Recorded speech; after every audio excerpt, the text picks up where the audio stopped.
Итак, Коник. Что мы знаем про этот район? Очень многие люди почему-то негативно отзываются о Конике. Вот это самый что ни на есть Коник, центр Коника. По-моему, вполне себе цивильно. Домики немножко покрупнее, но чисто. Люди живут, вот магазин какой-то. По-моему, вы все наговариваете. Коник вполне себе нормальный район. Не хуже других прочих. Ездят синие автобусы.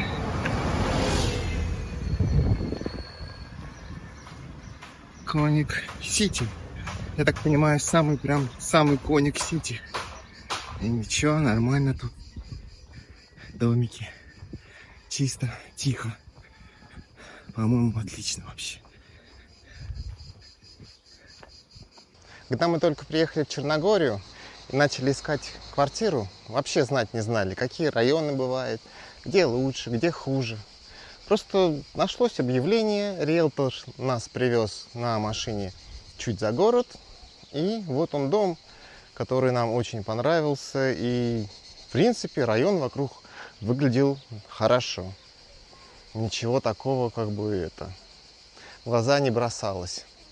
Этот район, где мы сейчас живем, вообще не Коник. По Google картам он называется Врела Рыбничка. Это горячий источник или что-то типа того переводится. Примерно 500 метров от конца старого аэродрома.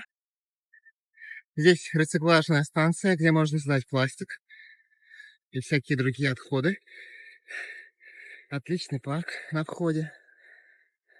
И здесь же главная достопримечательность района.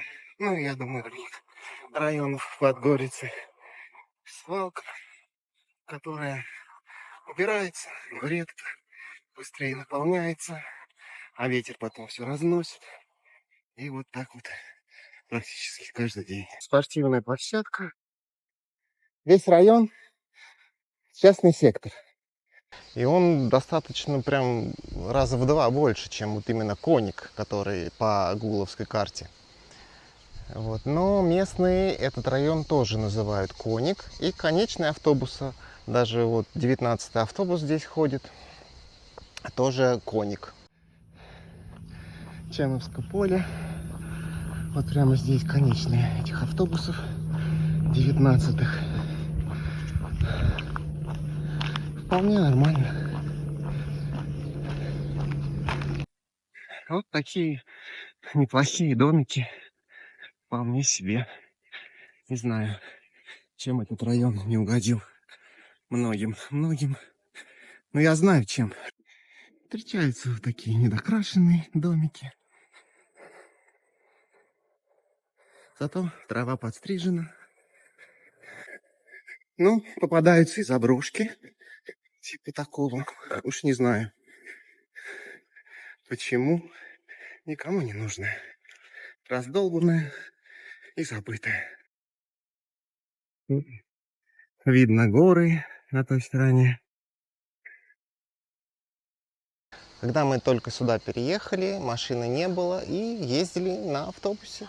В принципе, до школы, до Тимуровой школы 2,8 километра. Можно пешком ходить, но, конечно, тяжело по дождю, по жаре. И ездили на автобус. Каждые 20 минут прям четко ходит автобус. Вот еще одна заброшка. Причем, смотрите, первый этаж сделан, а второй, ну как номинально. То есть можно построить, но налог пока платится только за первый этаж. Дома, конечно, разные, но по большей части двухэтажные, красной черепицы. Ну, это так положено. Вот здесь вот такие дома. 3-4-этажные, но они заброшенные тоже как-то. Может, на первом этаже кто-то живет. И все. И больше никто. особенность черногорских домов, что все лестницы снаружи. То есть, чтобы попасть на второй этаж, на третий, нужно выйти на улицу и пройти по лестнице. В любую погоду, под дождем. Сделано потому, что дома строят на семьи, на большие, и чтобы у каждой семьи был отдельный вход. У многих домов во дворе есть парковки, но у многих нет. Поэтому по каждой улице, так вот сбоку, стоят машины. В принципе, стоят, окна приоткрыты, чтобы было не жарко в салоне. И никто на это внимание не обращает. Калитки открыты у людей, двери открыты. Да пофиг. Здесь, конечно, беднее живут люди. Есть побогаче. Но зато здесь, наверное, из-за того, что немножко удаленность от города, снять, арендовать жилье дешевле. Знаю, вот у меня сосед Евгений живет чуть ближе к старому аэродрому, и он рассказывал, то ли за 200 или за 250 он снимает маленький домик. Сейчас, может быть, повысилось, ну вот так и живут, нормально. Ну и про наш я уже рассказывал, мы сначала снимали за 300, потом второй этаж, потом нам подняли там 350, ну и еще мы захватили нижний этаж тоже за 250. Получается, что у нас два полноценных жилых пространства за 600 евро. То есть это 2 кухни, 4 спальни, ну и все остальное, ну и двор большой. Единственное, вот все-таки действительно, в плане выйти вечером погулять, наверное, коник не самый удобный. Нет, хотя коник-то, может, еще и нормально. Ты ходишь на городские улочки. А если у нас ты соберешься куда-то пойти погулять? Просто некуда идти. Да, везде частный сектор. Ты выходишь, и везде частный сектор. И что делать?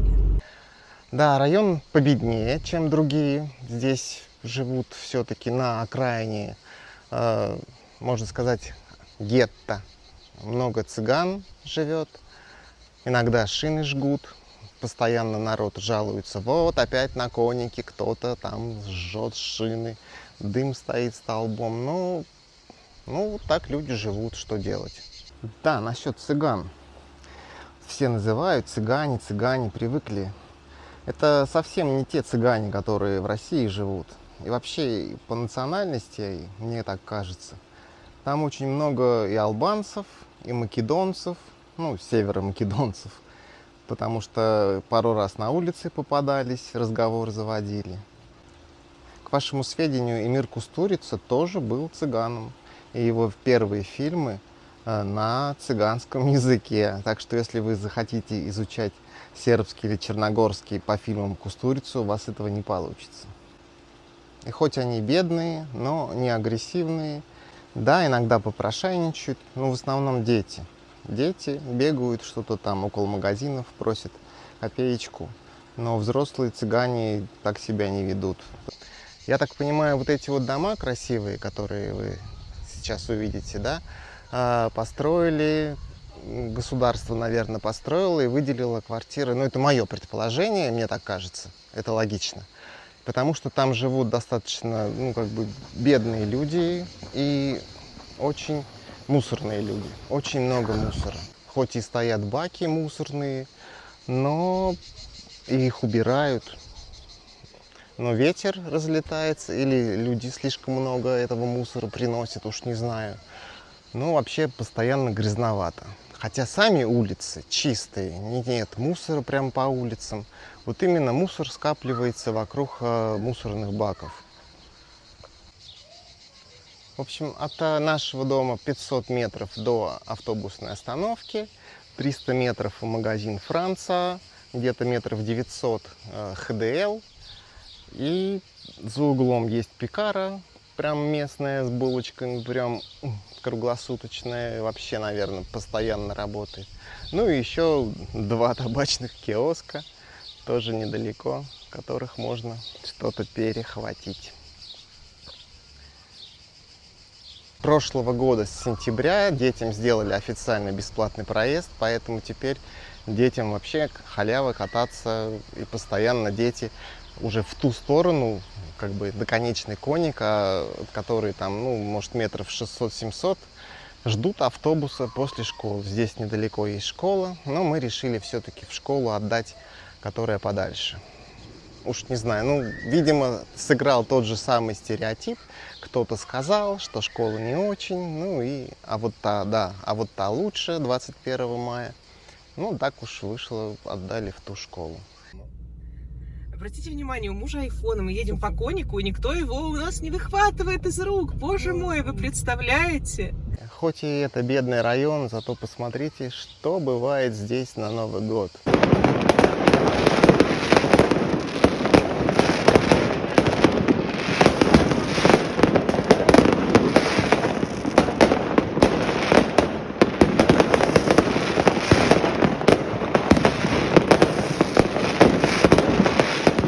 В общем, зря наезжают на Коник, вполне себе хороший район.